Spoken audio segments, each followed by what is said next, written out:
പറഞ്ഞു പറഞ്ഞു. Wish you a long and happy married life. മനസ്സിലായില്ലേ? ഇത് ശേരൻകുട്ടി നാഷണൽ എക്സ്പോർട്ടിന്റെ MD-യാ. പ്രേമേന്ദ്രന്റെ ബ്രദറിലാണ്. നമസ്കാരം. രേണുവിന്റെ ഹസ്ബൻഡ് ചെയ്യുന്നു, ഫോട്ടോഗ്രാഫറാ. അതെ അതെ അതെ, സിനിമയിലെ വലിയ ഫോട്ടോഗ്രാഫറാ. ശാലം, പ്രേമേന്ദ്രന്റെ അമ്മയും കുട്ടിയൊക്കെ വന്നിട്ടുണ്ട്.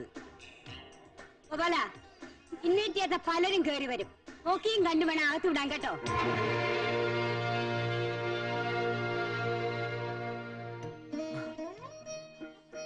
ഒളിച്ചു പറഞ്ഞാണെന്ന് മനസ്സിലായില്ലേ? എന്തിനാ അമ്മ ക്ഷണിക്കാതെ വന്നത്? നിങ്ങളെ പ്രേമേന്ദ്രനെ വിളിച്ചു. ഞങ്ങളുടെ അടുത്ത് ക്ഷണക്കത്തും കിട്ടിയിരുന്നു. എല്ലാരും എത്തുമെന്ന് ഞാൻ ഒട്ടും പ്രതീക്ഷിച്ചില്ല. വാ വരൂ. വേണു, കണ്ടില്ലേ, ഞാൻ പ്രത്യേകം ക്ഷണിച്ചിട്ട് വന്നതാ. പിന്നെ ആരെയും ക്ഷണിക്കാതെ വന്ന കാര്യം ഇവര് പറയുന്നത്? അതെ, എന്റെ ഭാര്യയുടെ കുറെ ബന്ധുക്കൾ അലവലാദികളായിട്ട് പുറത്തു നിൽപ്പുണ്ട്. അവര് കയറി വന്നാ കയറ്റി വിടണ്ടെന്നാ പറഞ്ഞത്. ശംഖു, പോയി ഫുഡിന്റെ കാര്യമൊക്കെ നോക്കൂ.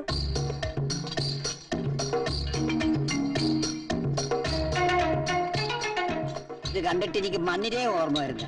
എനിക്ക് ഞാഞ്ഞൂല് പോലെ ഇരിക്കുന്നേ. ഇതിന്റെ പേരെന്താ? കൊള്ളാം. മുത്തശ്ശേരി വന്നേ.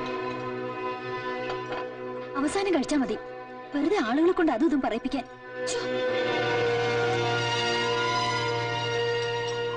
ഞാൻ ഇതുവരെ വലിയ വലിയ ആൾക്കാരുടെ കല്യാണത്തിലൊന്നും പോയിട്ടില്ല.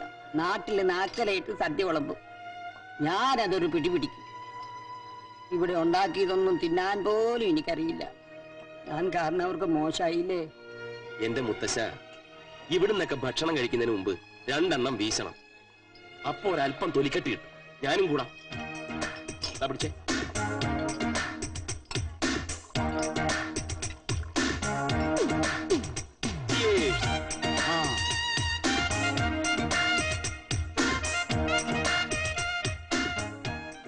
Ladies and gentlemen, I am Sherankutty, managing director of national exports.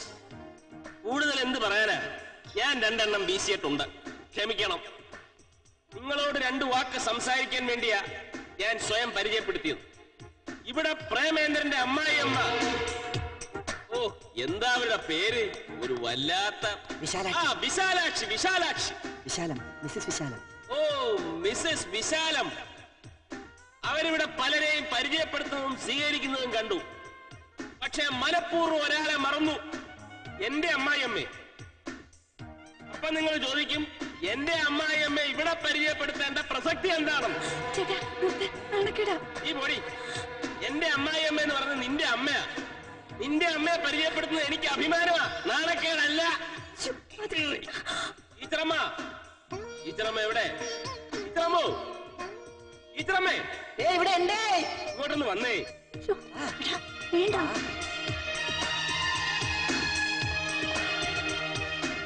കേരളത്തിലെ ഏറ്റവും നല്ല മാതൃകാ അധ്യാപികയ്ക്കുള്ള ഗോൾഡ് മെഡൽ കരസ്ഥമാക്കിയ മഹത് വ്യക്തിയാ ഈ നിൽക്കുന്ന ശാരദ ടീച്ചർ. എന്റെ അമ്മായിയമ്മ അല്ല, എന്റെ അമ്മ. ഈ വേദിയിൽ ഗോൾഡ് മെഡൽ വാങ്ങിയ വേറെ ടീച്ചേഴ്സ് ഒന്നും ഇല്ലല്ലോ. അപ്പോ ഇവിടുത്തെ വിശിഷ്ടാതിഥി ഇവരല്ലേ? ഇവരെ മാനിക്കാത്തത് തെറ്റല്ലേ? നമ്മുടെ സ്റ്റില്ലെന്തിയെ? ഞാനിവിടെ ഉണ്ട്. ഒരു മിനിറ്റ്, അയാൾ പറഞ്ഞോണ്ട് ഫോട്ടോ എടുക്കാൻ. ഫോട്ടോഗ്രാഫർ നല്ല ഒന്നാന്തരം ഒരു ഫോട്ടോഗ്രാഫറാണ് ഈ വരുന്നത്. ദുരഭിമാനത്തിന്റെ പേരിൽ സ്റ്റുഡിയോ വരെ പൂട്ടിച്ചിട്ട് ഇപ്പൊ വീട്ടിലിരുത്തിരിക്കുക. അടിച്ച പണി മറക്കണ്ടോ, ഒരെണ്ണം എടുത്തോ. പിന്നൊരു കാര്യം, അങ്ങോട്ടും ഇങ്ങോട്ടും കശപിശ ഉണ്ടാക്കുമെങ്കിലും ഞങ്ങൾ കുടുംബക്കാരൊന്നാണേ. ഞങ്ങളുടെ കൂട്ടത്തിൽ 4 അമ്മായിയമ്മമാരുണ്ട്. പ്രശ്നങ്ങൾ ഉണ്ടാക്കാനും അവസാനിപ്പിക്കാനും വേണ്ടി വന്ന 2 എണ്ണം കൊടുക്കാനും പ്രാപ്തിയുള്ള അമ്മായിയമ്മമാർ. ആശാനിയമ്മേ ഒന്ന് വന്നേ. നാരായണിയമ്മേ വന്നട്ടെ. വിശാലാക്ഷമ്മേ വന്നട്ടെ. എല്ലാരും ഒന്ന് വന്നേ, ഒന്നിച്ചൊന്ന് നിന്നേ ഒരു ഫോട്ടോ എടുക്കട്ടെ. ഇനി ഇങ്ങനെ ഒന്നിച്ചൊന്നൊരു ഫോട്ടോ എടുക്കാൻ ചിലപ്പോ പറ്റിയെന്ന് വരില്ല. ഇതോടെ എല്ലാം തെറ്റിപ്പിരിയുന്നാ തോന്നണത്. അമ്മേ അമ്മേ അമ്മേ അമ്മേ ഒന്ന് നിന്നേ. സെപ്പറേറ്റ് എടുക്കാം. ആദ്യം ഇതെടുക്ക്.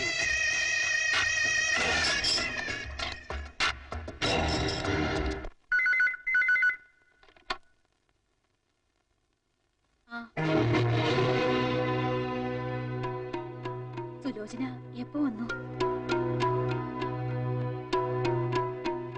മോളെ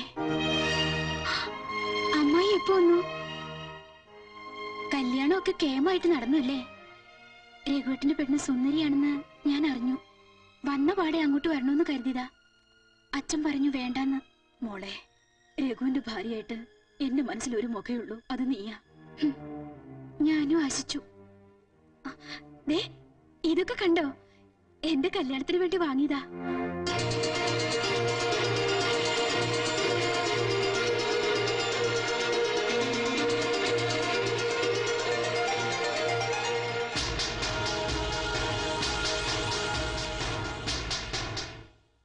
ഗൾഫിൽ നിന്ന് മടങ്ങുമ്പോ ഞാൻ ഇനി തിരിച്ചു പോകില്ലെന്ന് കണക്ക് കൂട്ടിയിരുന്നതാ. രഘുവേട്ടനത് ഇഷ്ടമല്ലല്ലോ. എന്തോ ഭാഗ്യത്തിന് ജോലി റിസൈൻ ചെയ്തില്ല. അതുകൊണ്ടിപ്പോ ഗുണമുണ്ടായി. തിരിച്ചു പോകാല്ലോ. മോളെ, നീ വേണ്ടമ്മായി. പറഞ്ഞു വരുന്ന എന്താണെന്ന് എനിക്ക് മനസ്സിലായി. ഒരു കല്യാണമൊക്കെ കഴിച്ച് നാട്ടിൽ സുഖമായിട്ട് ജീവിക്കാന്നല്ലേ? എന്റെ മോഹമൊക്കെ തീർന്നു എന്ന് കരുതി സങ്കടം കൊണ്ട് ആത്മഹത്യ ഒന്നും ചെയ്യില്ല കേട്ടോ. മോളെ,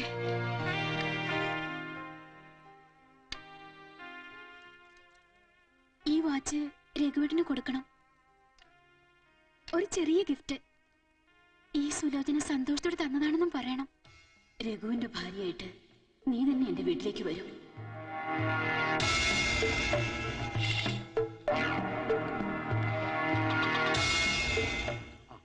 ഒന്ന് തലയെത്തി വീണു. ഞാൻ ആ ഡോക്ടർ ഗിരിജയെ ഫോൺ ചെയ്ത് വരുത്തിയിട്ടുണ്ട്. രണ്ടുപേരും മുത്തശ്ശനും മുത്തശ്ശിയാവാൻ തയ്യാറായിക്കോ. ആ കുട്ടി ഗർഭിണിയാണ്. ഇങ്ങ് വന്നേ. മായയ്ക്ക് നല്ല ക്ഷീണമുണ്ട്. തൽക്കാലത്തേക്കുള്ള മരുന്നുകളെല്ലാം ഞാൻ കൊടുത്തിട്ടുണ്ട്.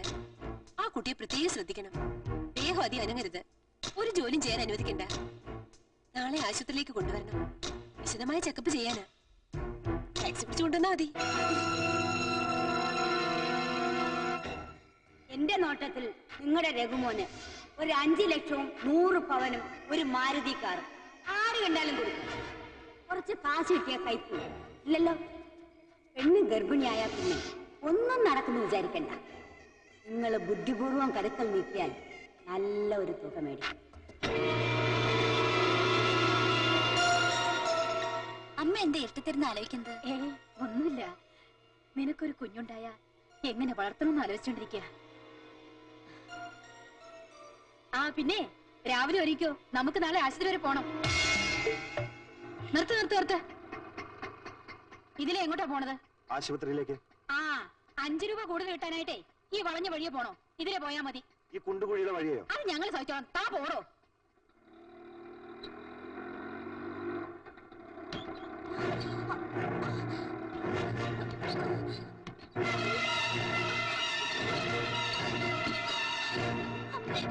എന്താ അതിന് നമ്മൾ ആശുപത്രിയിൽ പോകുന്നത്?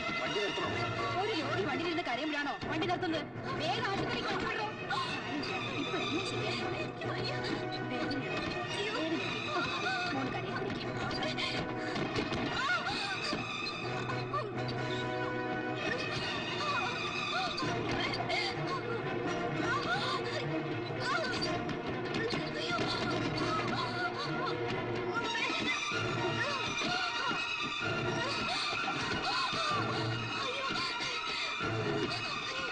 നല്ല വേദനയുണ്ടോ?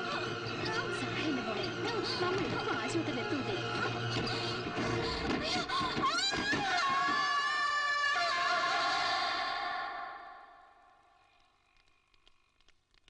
ഒന്ന് വേഗം വാ.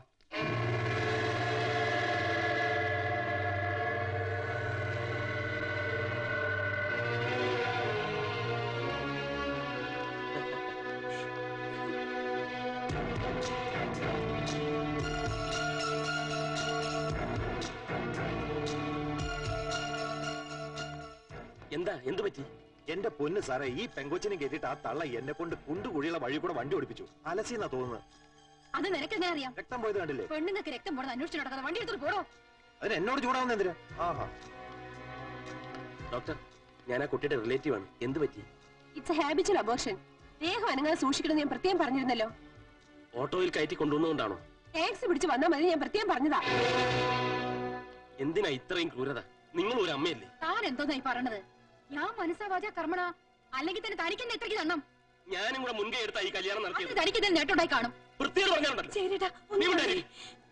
എന്ത് തെറ്റാ പെണ്ണ് നിങ്ങളോട് ചെയ്തത്? പറ. നിങ്ങൾ ചോദിച്ച പണം ഞാൻ തന്നില്ലേ? ആര് തന്നു? എപ്പ തന്നു? പ്രഭേ, ഞാൻ നിന്നെ ഏൽപ്പിച്ച കാശ് നീ ഇവർക്ക് കൊടുത്തില്ലേ? പതുക്കെ എന്തിനെങ്കിലും ബഹളം വെക്കുന്നേ? കൊടുത്തോ ഇല്ലയോ പറയടി. ഇല്ല, ചോദിക്കുമ്പോ കാശ് കൊടുക്കാൻ മായ നിങ്ങളുടെ ആരാ? എന്റെ അനിയത്തിയല്ലേ. അവളുടെ കാര്യം നോക്കാൻ അവളുടെ കെട്ടിയനറിയാം. പ്രഭേ, നീ എന്തൊക്കെയായി പറയുന്നത്? ഇത്രയും പബ്ലിക്കായിട്ട് ഒച്ചയെടുത്ത നാട്ടുകാർ വിചാരിക്കും നിങ്ങളുടെ കൊച്ചു അലസിപ്പോയെന്ന്. നിന്റെ കരണം പൊട്ടിച്ചൊന്ന് തരാൻ പലപ്പോഴും എനിക്ക് തോന്നിയിട്ടുണ്ട്. പരസ്യമായി ഭാര്യയെ തല്ലുന്ന ഒരു ചെറ്റ ഭർത്താവല്ലാതായി പോയി ഞാൻ.